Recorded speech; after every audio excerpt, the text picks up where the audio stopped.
All right. Well, shall we get started? I do have a hard stop at 2:30, so uh, might be a good idea to get this rolling.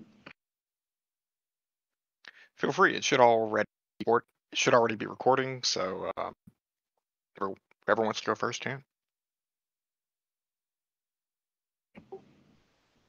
Okay. Who's first up?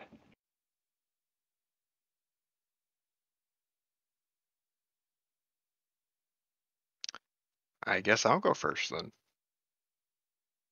Do it. First question will be from Punch since he got it in early. Who wants to know if there's going to be anything done to minimize the grind or time of getting individual bells? Yeah. Is there anything going to be done to minimize the grind of getting individual bells?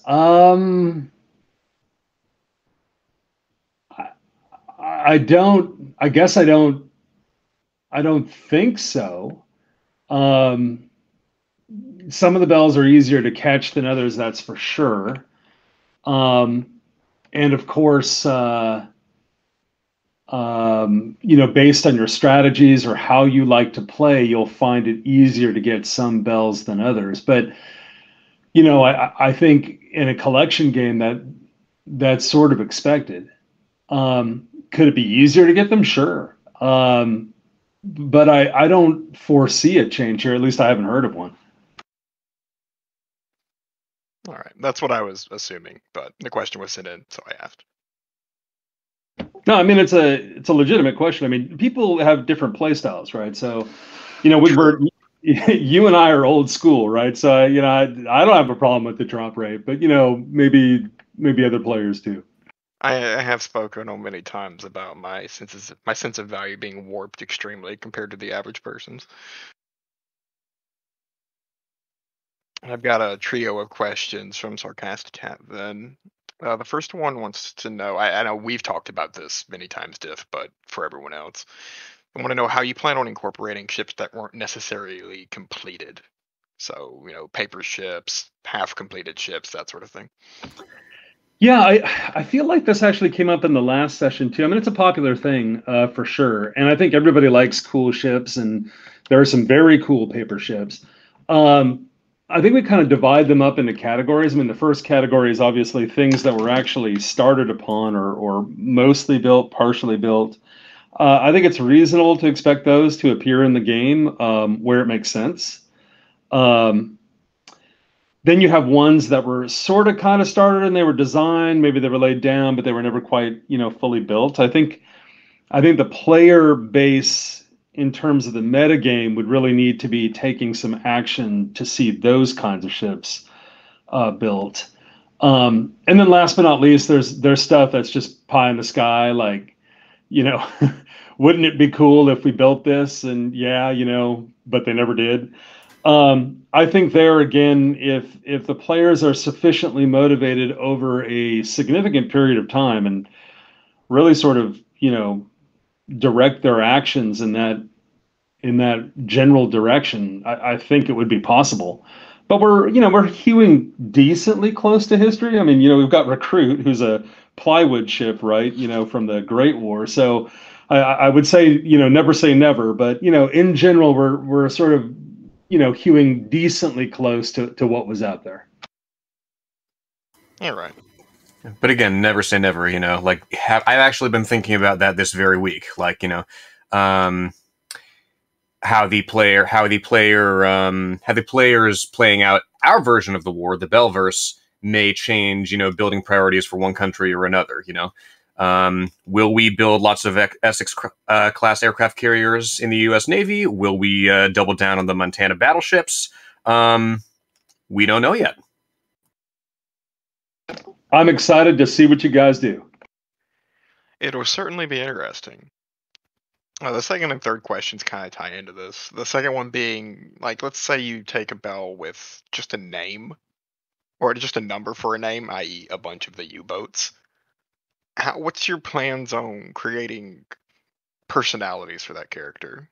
How do you handle ships that don't have service records as well? Stuff like that.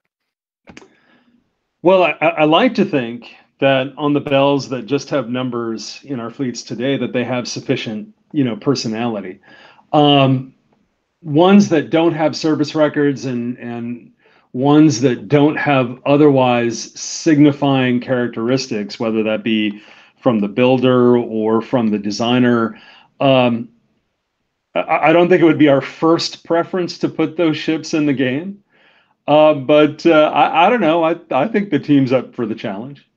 It's certainly possible. We can spin a personality from any number of things. The notable personnel who served aboard them, where they were built. They would take some inspiration from that, of course, in sketching them.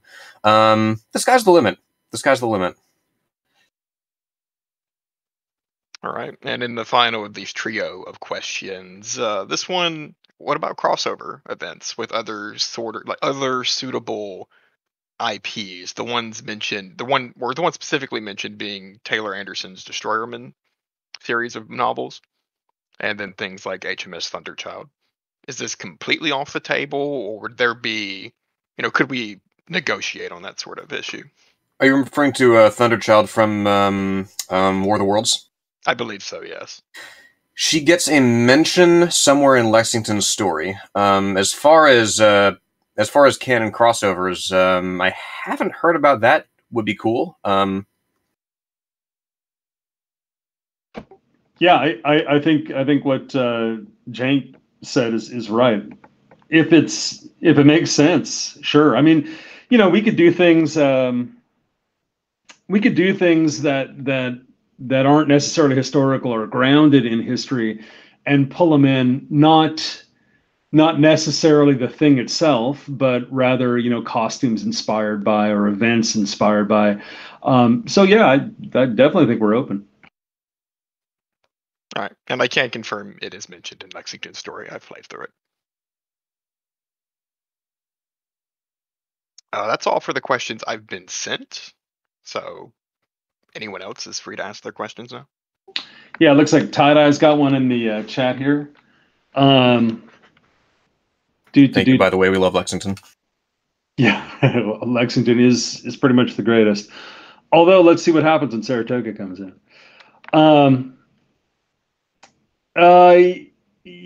Well, I mean, sort of, you can do that already, Tie-Dye, simply by airstriking the Morgana fleets that are approaching your other fleets, so on and so forth. In fact, aircraft carrier fleets are great for support. Like, you go out and you scout with your submarines or your battle fleet, and then you have your aircraft carriers behind to airstrike anything that you discover. That's one way of playing it. But I don't think we have in mind the idea that there would be any sort of like in-battle linking mechanic. I think just about everybody in the real world wanted to do that, and nobody was ever able to achieve it.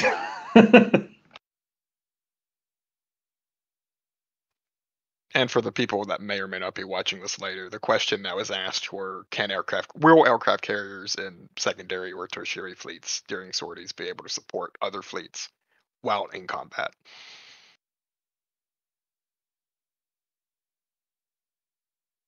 Yeah, certainly ordering them around individually, but coordinating to, I think, the degree that you're talking about, that's not a functionality I'm aware of.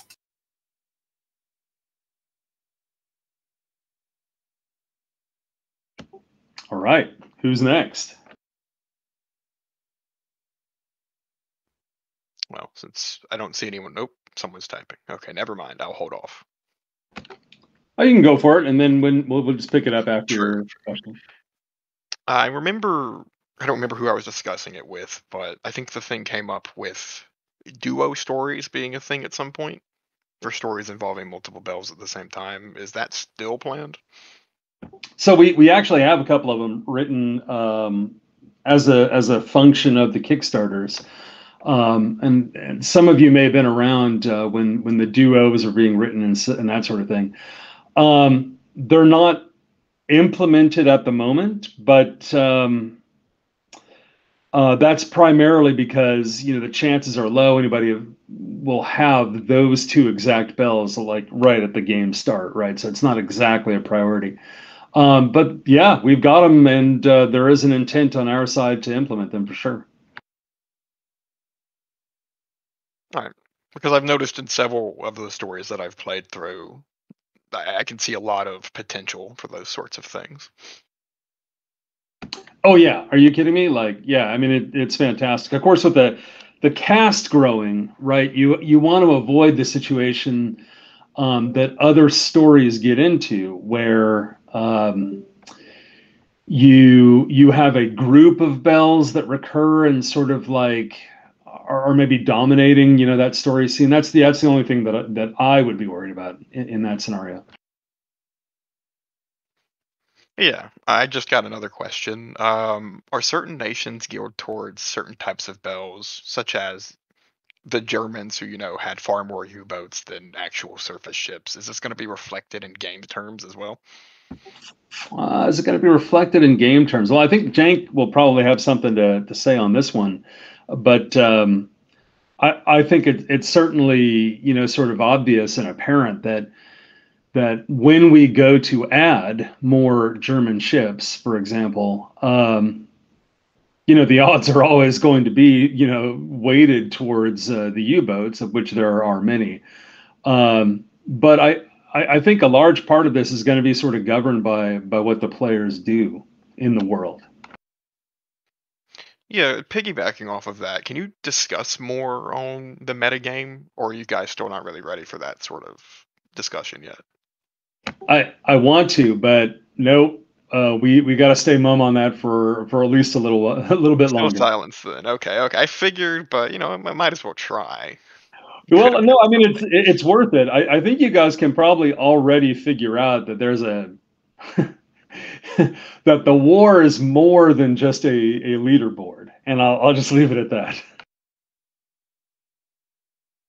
Do you guys determine what's going to be handed out at the end of each month beforehand, or is that like just drawn from a random pool of rewards? I'm talking mostly about the ranking rewards. That's Yeah, determined server side. So predetermined, Wigbert, in answer to your question. Okay.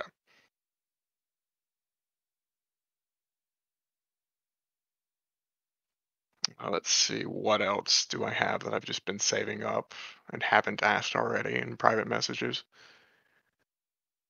You might want to get some of those private ones out there too. I mean, the bigger ones, just in case others are interested. True.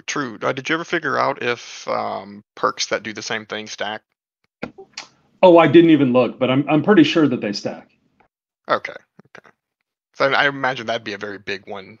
Some people would like to know at some point.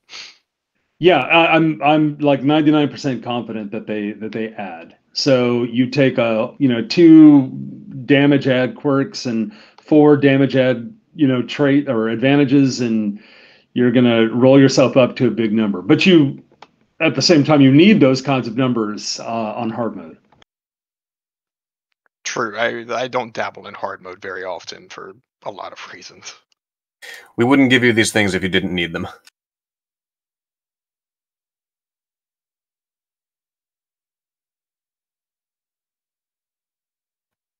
Furthermore, I know we've discussed it already, but your plans for the things that are obtained at the end of each month, the rare equipment, do you have ideas for paying for other people who join later or who just miss it for that month? Or do you have other ways for them to get that stuff? Yeah. So definitely, I think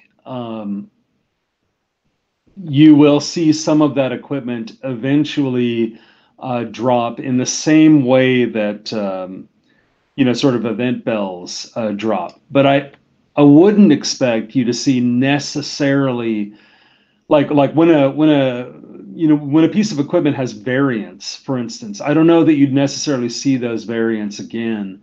Or if you do, they definitely be rare. In the same way that there are pieces of equipment that appear in the the boxes, right? The little random boxes. I don't know that you'd necessarily see those outside of the boxes themselves. Mostly, I was curious about the very fancy director I got that we discussed earlier. Well, that's part of, how should I put this? That's part of well, as you can imagine, people are very interested in that sort of equipment, and you'll begin to see it pop up. And now the question, Wigbert, that I would pose to you is it necessarily a good idea to use it? Probably not. I'm going to do it anyway. Those bonuses are nice. What can I tell you? They'd be nice if they'll be nice when the research time gets fixed. Yeah, although I do think that those are like more difficult than the normal ones. I still think that's inflated, but like they are more difficult for sure. Of course. I had another question and I completely lost it. I don't know where I was going with it. Nice one. I just remembered what it was. So earlier, all of the 4 current event bells, could be obtained day 1 of this month, that sort of thing. And then maybe later came out that 2 of them aren't supposed to be obtainable until later in the month. Will those 2 that are obtainable later in the month still disappear at the end of the month, or are they going to have the same sort of event runtime that would normally happen? So it's a similar sort of event runtime in terms of, okay, so if you have 4 event bells, right, you're going to have 2 of them dropping in the first couple of weeks of the month, 2 of them dropping in the second couple of weeks of the month. Rather that their campaigns where you can grind for them will be available. And of course, if it's like a 5-week month, 3 in the first half, 2 in the second half. Throughout the rest of the month, like from the 1st to the 30th, there are small chances. There are small chances that you can find all 4 of them, but it's seeded exceedingly rarely in the other temporary campaigns. So that pretty much answers the flow of those bells in general. Like, it's tied to the monthly campaigns being there. All right. So to use this month as an example, once San Giorgio and Vespucci become available, Aurora and Jeanne d'Arc will no longer have their events active. Right, exactly. You're not going to see October at the same time as the Hero Beyond the Horn, although you will be able to, during the second half of the month, find the odd copy of Foundations of Leninism somewhere else in the Arctic. I don't know if it's exactly the Arctic, could be the North Atlantic off the top of my head, but that's the way of it. And they were initially all available, by request. We needed to test a few things, as you can imagine. All right, looks like we got Kat. Kat's got a question here. How's the flow of content happening? I've been feeling that bells would be added only on a yearly basis, but is there a more consistent flow? Like in-game, August 1940 rolls around, Bismarck becomes available or eventually becomes available. So tackling that question first, I think you're actually already seeing and experiencing the intended flow of the addition of bells. The first half of the month, you're going to see a set. The second half, you'll see a set. So, for example, when Bismarck is commissioned, there would likely be some form of event around that. Now, there are a couple of bells. Bismarck is one of them that we're probably going to do something extra special with, but just in general, you can expect that kind of flow of content. I've got a question to add on to that. Are you going to add bells outside of events, or is events really the only thing you're going to add new bells with? That kind of ties into what Kat's second question is here. Like, also, what about retroactively adding bells? We want to do something commission in 39, special considerations, or will it just be dropped in? I think, Wigbert, that it seems probable that there will be some bells which need to be added to the sort of stable roster, if you will. And so I think you might see some of those, especially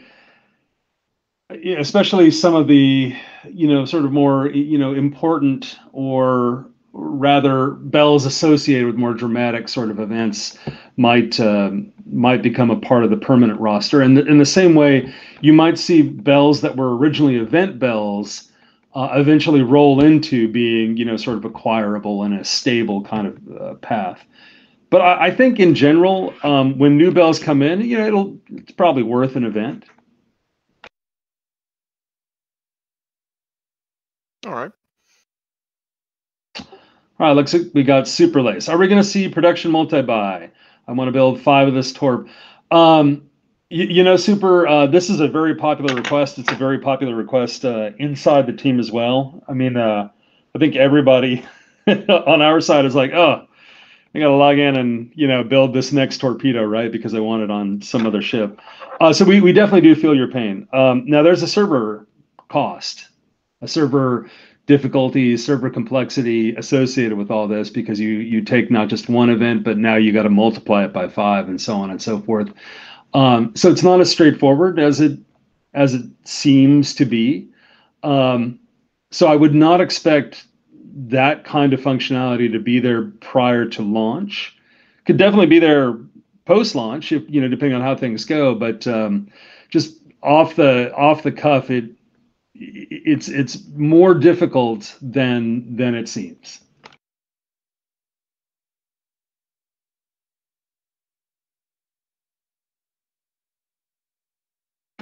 All right, what's next, Wigbert? I know I've asked you this before, Diff, but to be honest, I forgot the answer anyway, and I don't feel like scrolling back up to find it. How do you plan on doing sort of the experimental equipment? Stuff like, hell, jet fighters or the various naval aircraft Germany tried to produce at varying times.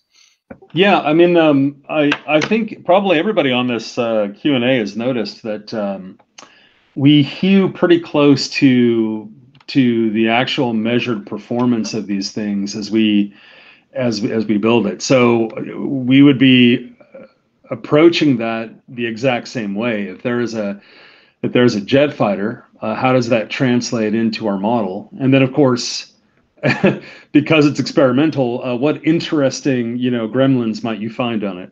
But we're not. I don't think we're going to be shy about that kind of thing. Almost all of our systems are built with 45 and 46 in mind. All right, and I'm sure this will also deal with the varying Morgana equipment that is obtainable at some point. I mean, sure. Once again, I must ask if it's wise to mess with that, but we'll see. 32-inch. Worst that could happen. 32-inch guns, man.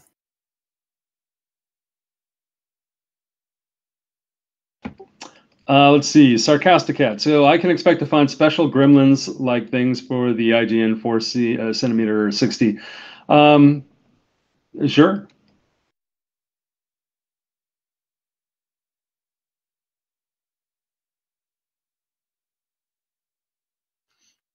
Is the 4 bells a month just the set amount that you guys plan on doing, or is it just a happy coincidence that's happened 2 months in a row for new bells? Well, it's a nice target given our staff, because as you can imagine, building a bell is not is not the work of like a month, but rather several months. So you have to pipeline the whole thing. So 4 is a pretty good number. Now the number actually is larger than 4 in terms of what we're producing on our end. And as we go along, we're going to sort of, test our capabilities, improve our capabilities, and it might well grow beyond 4. In fact, I expect that it ultimately would, but this is a safe number to start off with. So let's go with that number. Yeah, that number works with me, and it does seem to be a good amount, because I think you'd want to balance this with the amount of, farming effort people want to put into that. Because it's a lot easier to farm, say, 4 as opposed to 10 a month. I mean, yeah, that's undeniably true. Calcateras, every single warship that has served in World War II. I mean, it would be cool to have a bell for every warship that's served. But I mean, The United States alone built thousands of them. yeah, could you imagine? I don't see that being within the realm of possibility, although it would be awesome.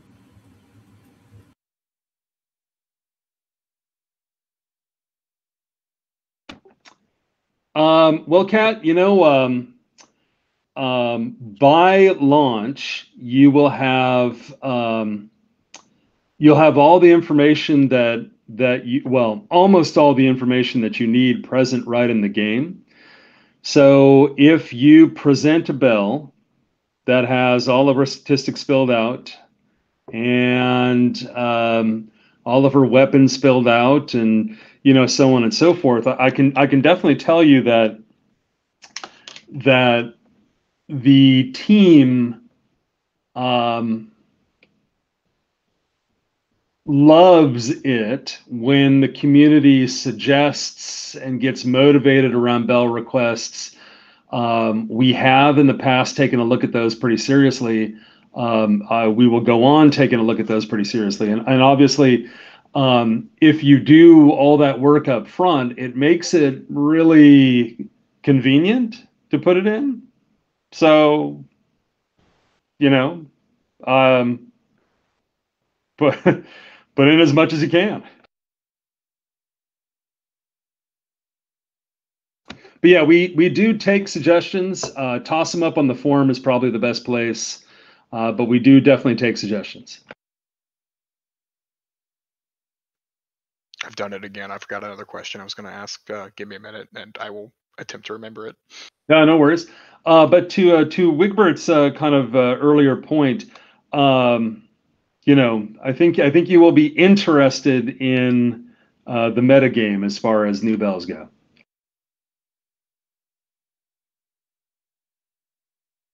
Oh, I'm already certainly interested in the metagame. I would like to know what all of my arbitrary war points go towards. Well, that's you guys are going to hate me for this, but as in the real war, you guys are going to have to, as a group, as a player base, sort of debate what activities or actions you want to take, because it will not be there will not be a straightforward path, shall I say. Your opponents are also playing the game. Well, all I'll say is I'm dragging Italy into the Allies, kicking and screaming if I have to. But well, yeah, you better get that done before May of 1940. Oh, we've had ideas for that. Hold on. God, no, we can't. No spoiling here. Oh no, of course. I have remembered my question though. Oh, okay. I think Tie-Dye beat you to the punch. Let me grab Tie-Dye and then go ahead and do his first. So Tie-Dye, mines behind the scenes are already present in the game, but they are not implemented in a way that you can use them. So the ships, for example, we have known mine capacity. The reason why we call the depth charge system, your ASW system, the reason why we call it quarterdeck is because mines will appear there as well. That's going to be a sortie level kind of gameplay mechanic. And the Morganas will have mines too. But yeah, your fast mine layers, the very famous ones, will be present. And of course, you also have the mine laying subs, which are already present in the game as well. Okay, Wigbert, sorry, go ahead. No, it's fine. Mostly, I'm using my knowledge from ships like the Cavour class of battleships for Italy. I know they went through a very serious retrofit prior to World War II, new equipment, new machinery, and that sort of thing. And you can kind of simulate that with new weapons and such already in the game. But is it planned on maybe being able to upgrade like a ship's power plant at some point? Or other definitely. The engine systems are in the game. You just don't have the ability to change them out. And the reason you don't have the ability is because there are some things that we don't know about the power plants for all ships in the game, and nor do we have a particularly good model for it. So it's high on the list of things that we want to get out of, for example, the National Archives and so on and so forth. But we haven't opened it up, and we won't open it up until we have a decent model. But we do intend on allowing you guys to have those kinds of modernizations. You will not like the refit times, though. Sorry, just in advance. You already know it won't bother me, but yeah. Well, right. Yeah, you're an exception, Wigbert. Let's see. Oh, Dds and Torpedo Boats. Well, as you know, Kat, we don't have torpedo boats in the game, at least not yet. When we come to a place where we're dealing with some of the coastal or riverine craft and that kind of thing, then we might see some of the speedy E-boats come in.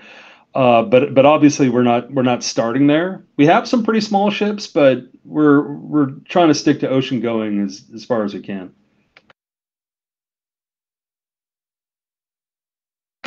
Let's see. Will we see anything related to the Philadelphia experiment? Well, I mean, no comment.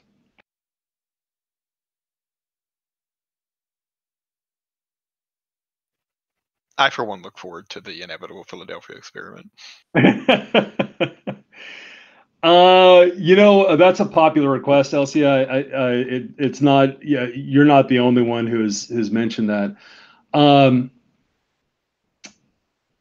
How much of an encyclopedia? Well, we're definitely going to have tooltips. I've seen those being prepared and readied for the game. And I imagine at some point we will have some form of an encyclopedia. I think that's pretty cool, but it doesn't look likely for launch.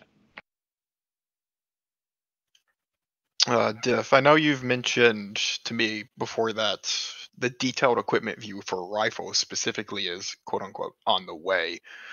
What exactly does the detailed view, have in it currently? Like, what exactly can we see, if you can talk about that? You can see almost all the stats. The range tables aren't there, but you can see all the stats for the rifle.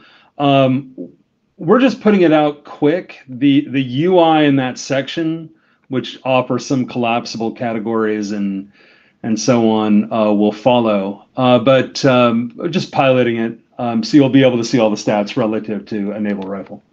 Or wait, I have to call them a gun now, or a naval gun, because true, cannons are in the game now. Yeah, Vespucci has smoothbores, so what are you gonna do?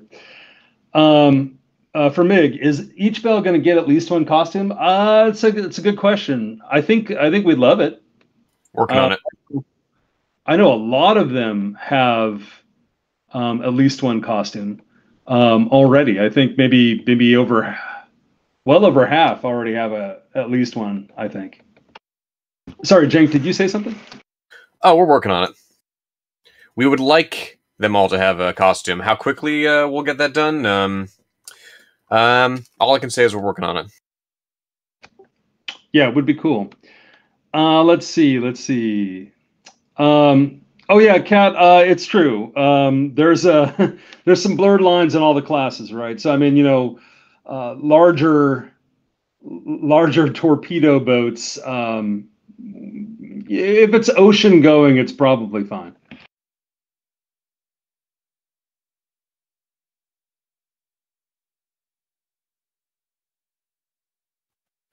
Going back to detailed view for a moment, can you tell us what that will entail for other equipment like torpedoes, planes, that sort of thing? Mostly because I'm curious about planes, because currently I can't really tell how much damage they do, why one might be particularly better than another, that sort of thing. Yeah, every bit of the equipment is going to get the detailed view. We just rolled out the naval rifles because it was convenient, I think. But they'll all get the detailed view, and that's a pre-launch thing. Okay, so we can expect to see that by the end of beta. Yeah, for sure. Calcuras, is there anything planned for events other than the current model of gotcha and event maps? Not to make comparisons, but current game events don't feel like events in the sense story-wise. Yeah, there's a bunch of things coming down the pipe that have to do with the monthlies, but Cal, it's maybe a little different. Again, I think comparatively, our events are going to be more about how do you shape the course of the war, like you, the players, how do you shape that? And less about sort of like, standalone stories and that kind of thing. It's not to say that they wouldn't exist, but I think that the nature of Victory Bells is really centered around this ongoing war with the Morgana and the world state, and I think that's really where the events will ultimately want to guide you, or how you'll want to think about them. Let's see, Abraham. I don't know that one, Mig. I'm not familiar with that ship, but it sounds cool. And then Kat, yeah, once once we have some better measurements of seaworthiness and so on and so forth, we might actually reflect that in the game. Certainly, they were, most of the German ships had that challenge, and many of the Soviet ones too. Oh yeah, that pancake boat is awesome. Collective events. Well, Super Lace, if you think about the war, that's already kind of like a collective event. PvP though, I bet we'll do something where we have like fleet exercises or so on and so forth, right? That seems fun and cool. So we'll probably end up doing something like that.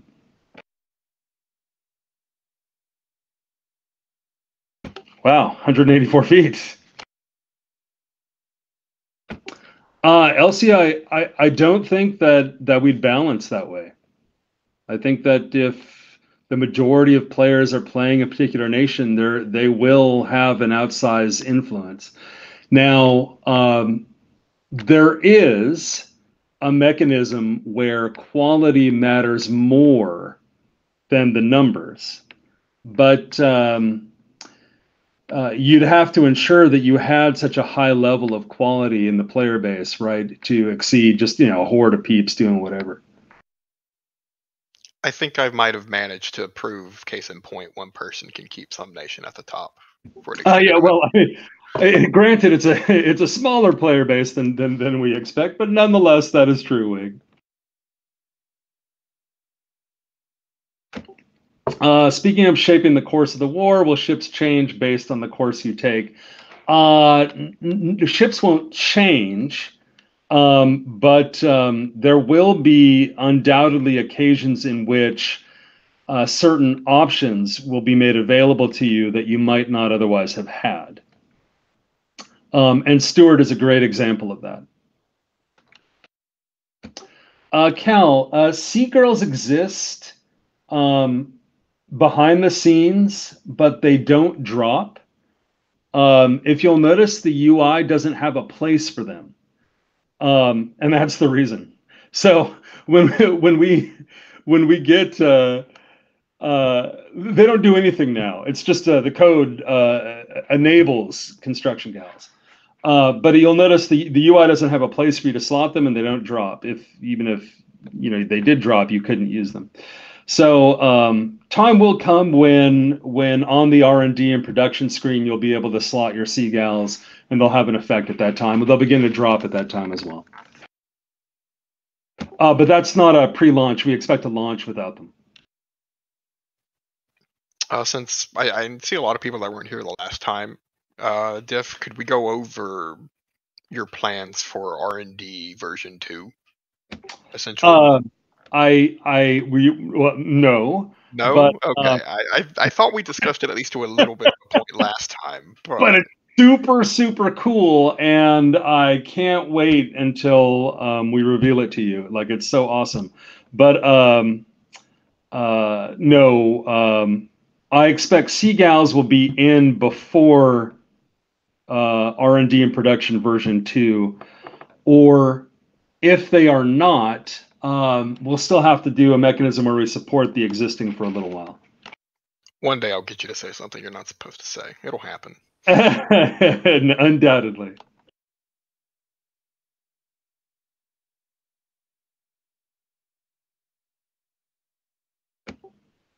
All right, what's next? Oh, here we go. Maneuvers designated by flagship. Are there or will there be ramming maneuvers? Well, Tie-Dye, I think we talked a little bit about this last time. We did earlier versions of the game actually had ramming in it, and it was fun and fantastic. But it was difficult, I think, to properly visualize that. At least we didn't find a convenient way that didn't involve, a load of art. There are some ships that would be just fantastic to ram somebody with. I mean, I think everybody's been talking about Queen Mary, right? Like, oh yeah, glowworm, sure. There's another famous one. I imagine that at some point it will be back in. It would be always fun to try to run down a sub and ram her before she gets under. So you might reasonably see that again in the future. But at the moment, it's not anywhere near top priority.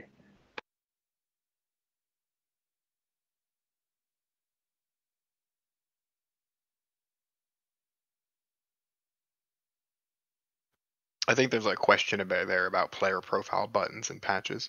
Oh,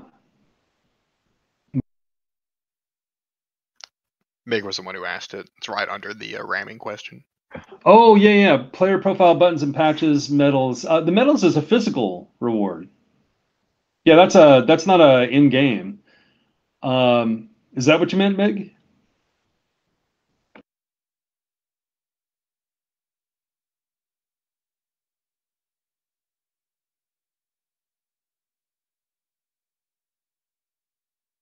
Oh well. See ya. Yeah, I guess on that line, will there be more in-profile personalization like LCA asked? Oh wait, you know what? I think. Oh yeah. So let's tackle Elsia first, and then Super Lace. I think you're right. I think that's what Mig was talking about. In-game profile personalization. Yeah.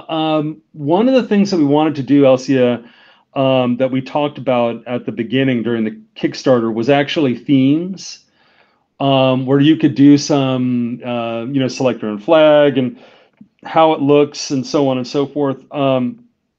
Obviously, we haven't done that, and I think we're decently far away from making that available to you guys. But it would be nice, for example, to play Canada and have a themed Canadian flag or an Australian flag, or you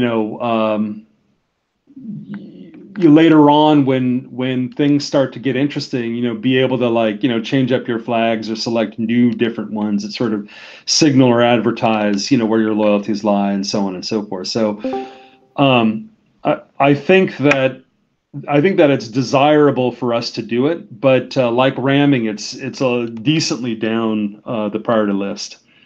Super Lace achievements are after Seagulls. We have an idea of what we want that to look like and how you acquire them, and maybe some of the more interesting, unique combat conditions where you could get them, really, just fun stuff for you guys to hunt down. So they are coming. I don't see them coming in 39, but they'll probably come in 40.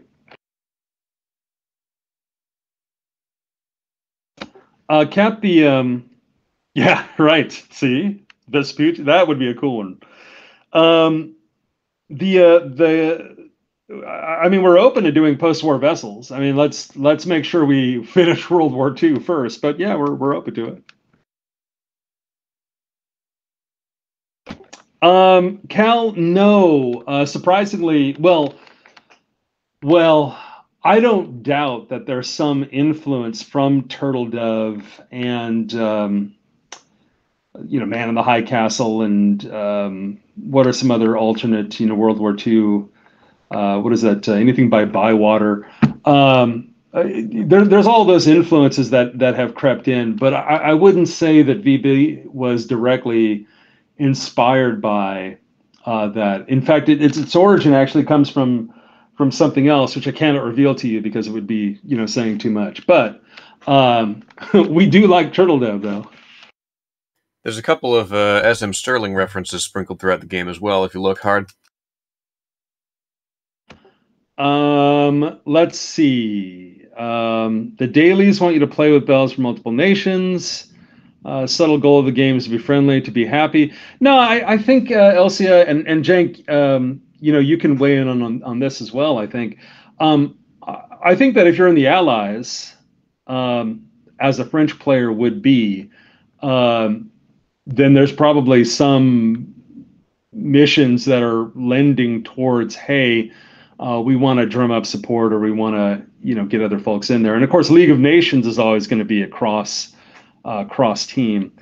But I think generally speaking, I think it's a choice for you guys to go solo nation. I think that there are some players that want to do that.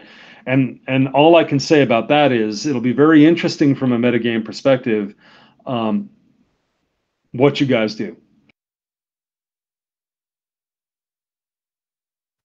Yeah, some of the missions and the war plans do revolve around playing with adjacent, like getting a relationship rather with adjacent countries. Like 1 week, I believe, if you are an American player, one of your missions might be get 5 relationship points with Japan, for example, right? And that's more common in the larger factions. So, for example, you'll see a little bit more crossover if you're Axis or if you're allied in those missions. Where it appears on an individual country basis differs week to week, and where it does appear, it's kept to it's kept small. The requirements for such are kept smaller than for your own country. But it's not meant to be it's not meant to be constant or overweening. And Wigbert, we got about a 10-minute warning here, so let's see if we can get 10 minutes worth of questions, and then we'll have to close it up. Yeah, it works for me. Are the costumes getting the live 2D treatment?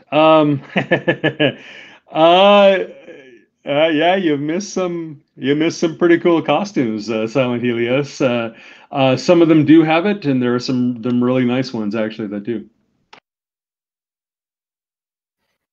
I've got a quick question. I don't think it'll take long to answer. I know earlier in the beta, a lot of people were making jokes about being able to put triple torpedo launchers on submarines. Is this intended? So there is a part of the testing that's going on right now, where submarines are able to use surface torpedo launchers underwater, like submerged. So you can put a triple or a quad or a quint or whatever you want on there. But no, submarines can only use submerged torpedo tubes when they are under the water. If they come to the surface, they can fire their surface torpedoes. That no problem. But no, you won't be able to take that. Well, you will be able to take that triple and put it on a sub. She just wouldn't use it in her surprise attack. I apologize if anyone hates me for that question, but no, it was too late. That's already like that's intentional. So that we can test some of the algorithms around torpedo hit chance and so on and so forth. Well, Cal, we have a number of ideas about what the end game would be, but what we don't know is which will happen. It's really dependent on what you guys do.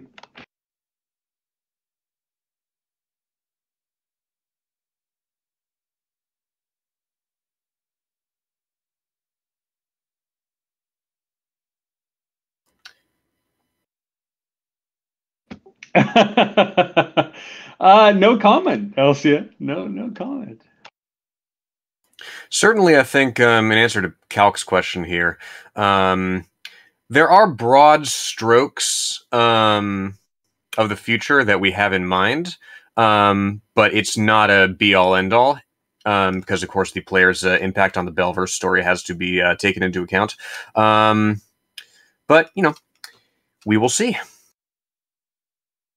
Excuse me, can you guys hear me? Barely, you're at the bottom of a well. Fuck. Feel free Yeah. to type whatever question you have, though.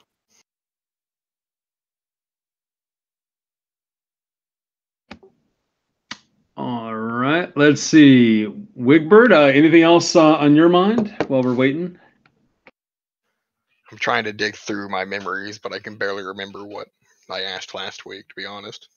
I know, man. I'm right there with you. Is there a concrete origin for the Morganas? Yes.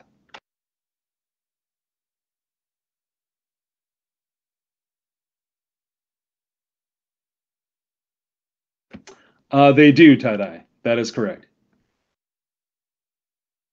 Well, some more than others. The Morganas have a diverse array of tactics and options open to them. You know, some of them do impressment like that. We've already seen them feeding on us and learning from us. Some might even try diplomacy. Who knows? I'm sure everything will be fine. Super Lace. Do the Bells really need a crew? Technically, no. They can work the guns themselves. They can work multiple. They can run the engine, steer, navigate, so on and so forth. But they do so at increasing levels of inefficiency. So they might do that as a last resort, like they have to do that, but they wouldn't be able to sustain it at good rates of fire or good performance for very long. If you have a ship and you have a limited amount of power, like divert power from the engines to the guns, the Bells are basically that in human form. Let's see. Well, the Morganas are definitely not sunken ships. They're cobbled together from a bunch of twisted junk, but they're definitely not like the United States fleet. Yeah, Mess. We definitely were channeling some other inspirations as far as the Bells went. And I think from your comment, you know which one.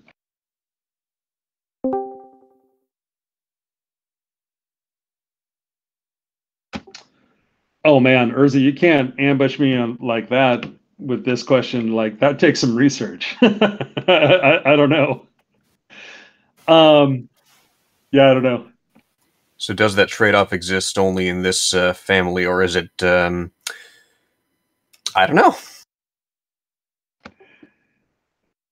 Yeah, it's possible that just comes from descriptions of the weaponry, whether that's in Campbell or on NavWeps. But I honestly couldn't tell you.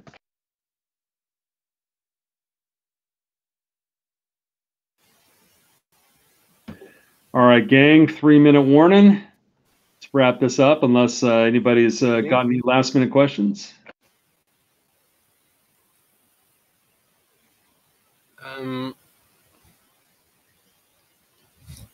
If I may make a question, although a bit of a new question because I haven't been fully updated with the game and how it's been going. Okay. Yeah, go ahead. New questions welcome, absolutely. Yeah, because I've been toying a bit with the development, with the R&D, research and development, and I noticed that I had to research again a specific weapon because I gave her a quirk from another weapon which was compatible, and it ended up in getting a flawed weapon which I had then to reschedule. Yep. So that's intended, correct? Oh yeah, absolutely. And if I then may ask about the hard research and development items, in average, how long of time would a person be able to make them? Kind of like around a month or so, right? I think it depends on the weapon. Obviously, it's much quicker, for the easy than it is for the hard, and then there are some that are really going to be difficult. Yeah. But If I may say the case in point, um, the I think it's Ashigara, the heavy cruiser from Japan of the first gacha, so to speak. She had amongst her drops a few personnel, and one of them was hard.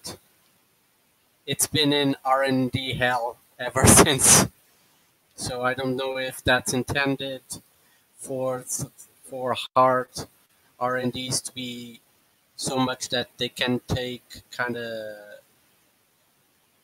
months of development before being finished.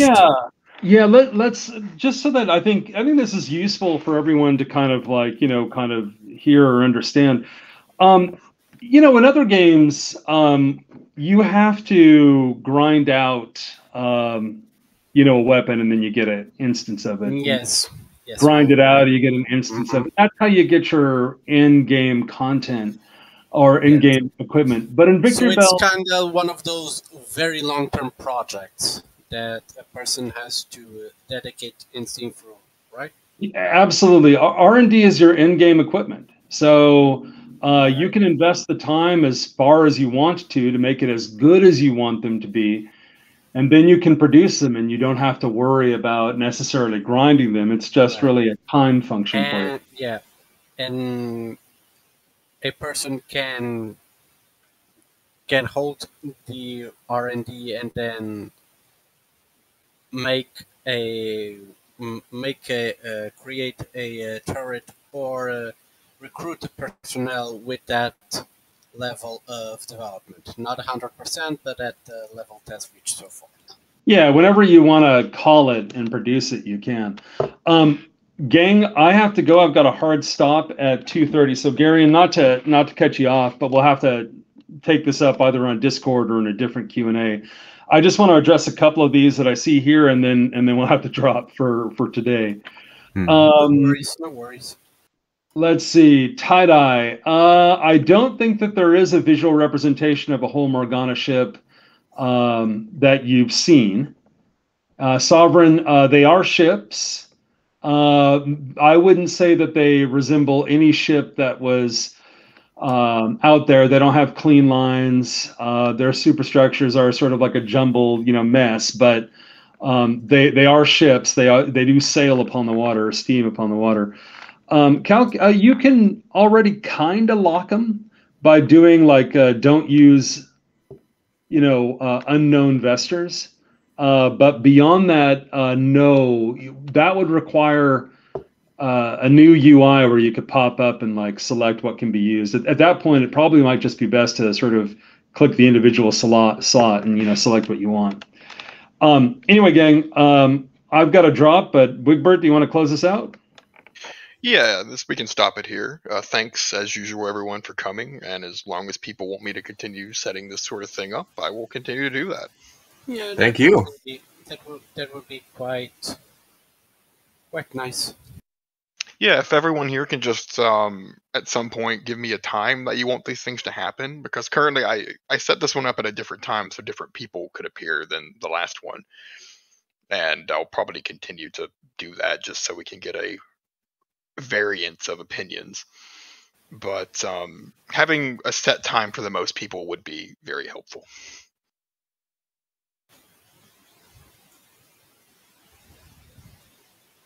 All right. On that that's- note, Wigbert, thank you for facilitating, and I'll catch you guys down the road. Indeed.